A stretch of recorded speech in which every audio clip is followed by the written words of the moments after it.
What about the Chair Boys? They're at Burton tonight. Wow, they're in good form. Burton against Wycombe. Following this one for us, Sam Avery. Hey, Sam.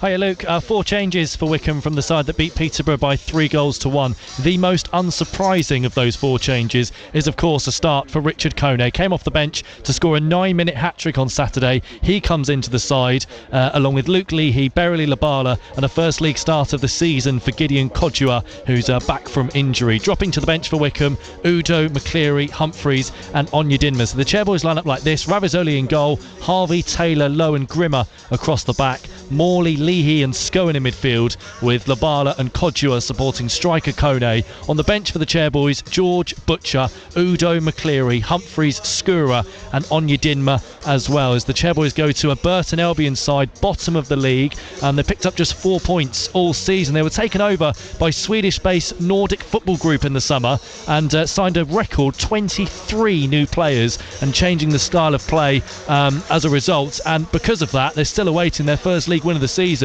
They're still trying to gel together all of these new players under the head coach who was appointed in the summer, Mark Robinson. Wycombe, by contrast, 8 league games unbeaten. They're also unbeaten in 5 away from home. They're on their longest unbeaten run since 2022, but they don't have a great record here at Burton Albion. 1 win from the last 7 visits to Burton. It's Burton Albion against Wycombe. I mean, an eminently likeable footballer, Sam, Richard Kone, and I'm right, it's just another great moment in what is a fascinating career so far. But you look into the future, you know, I don't know, I just think he's got so much more to give. Yeah, he does. I mean, this time last year he was playing in Tier 9 of English football, Step 5 for Athletic Newham. You know, he signed only in January and he's got 12 goals in 36 appearances for Wycombe in his first year of professional football, which hasn't even completed yet. He's an unbelievable talent. He really is. Very humble as well, you know, in terms of his background and where he's come from.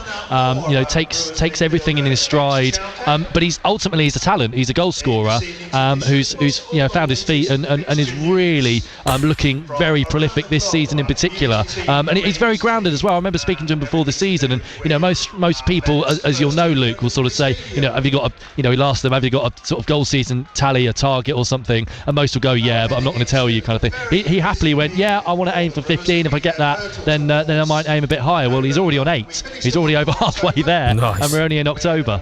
I mean, the depth of squad's something this season that's working well for Wycombe.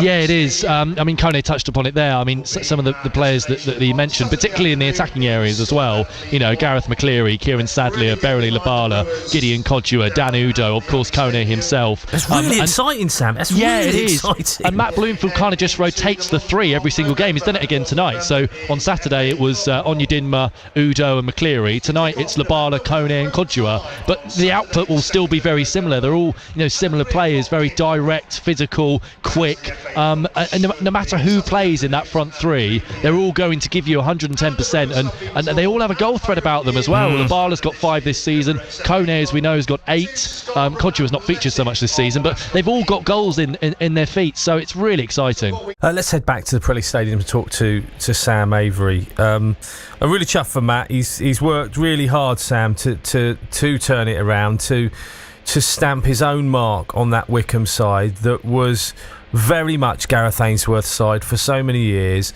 that played a particular way, that had a particular style, but what Matt Bloomfield has continued, what Matt Bloomfield is, well, in some ways a chip off the old block. It's about positivity, it's about teamwork, it's about hard work, it's about respect, I think, is another word that I would use, and they were all things that were very much Gareth Ainsworth as well. Football's changed, but the ethos behind Wycombe as a club hasn't. No, and that was really important. I remember having a conversation with you when Bloomfield was first appointed, and about the fact that it's really good continuity because of how long he worked under Ainsworth and the number of different traits and positive traits that he could pick up from Ainsworth, while of course stamping his own authority on the team. You know, there's no point in trying to copy the way that Ainsworth played if he doesn't believe in that, and he didn't. And you know, there are similar bits and pieces. They can mix it up. They can go long. They can also try and play through teams as well. And we saw that tonight. They went quite direct tonight against against Burton Albion. There's a reference there in the interview, because they press high and they're energetic. Wycombe just didn't want to take any risks. They went long, went a bit more direct than they did on Saturday against Peterborough. They can mix it up, and it's taken a while to have that about them. That those different threats, and the variety in their game that Bloomfield talked about. That takes a while. We're seeing it here with Burton Albion. They signed 23 new players over the summer, changed the head coach, changed the style of play. They still haven't won yet this season in the league, and these things take time. And Matt Bloomfield has been given the backing, and it's finally bearing fruit. 23 points picked up from a possible 27 recently is really good form, and they have the ability to mix it up. They have a goal threat about them, and they look really good this season. Yeah, goal threat. You're not wrong there. I mean, they are coming from everywhere, and you can see them coming from everywhere as well. Yeah, that's 23 goals now and 23 points on the board as well. They've scored at least twice in every away league game this season, which is remarkable. Yeah.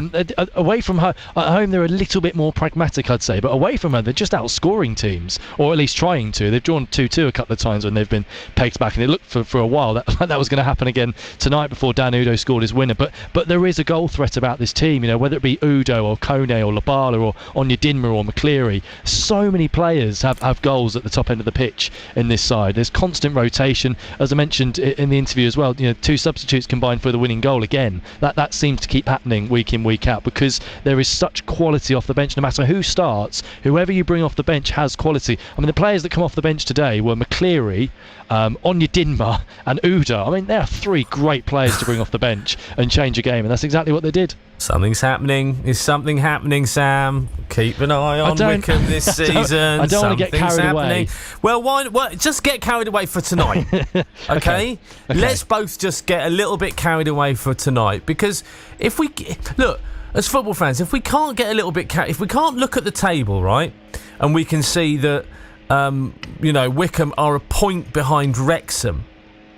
Wycombe are a point behind Wrexham. If we can't just get a little bit carried away with that, and Wrexham have played a game more, actually, haven't they? I think Wrexham have played 12 games, haven't they? Yeah.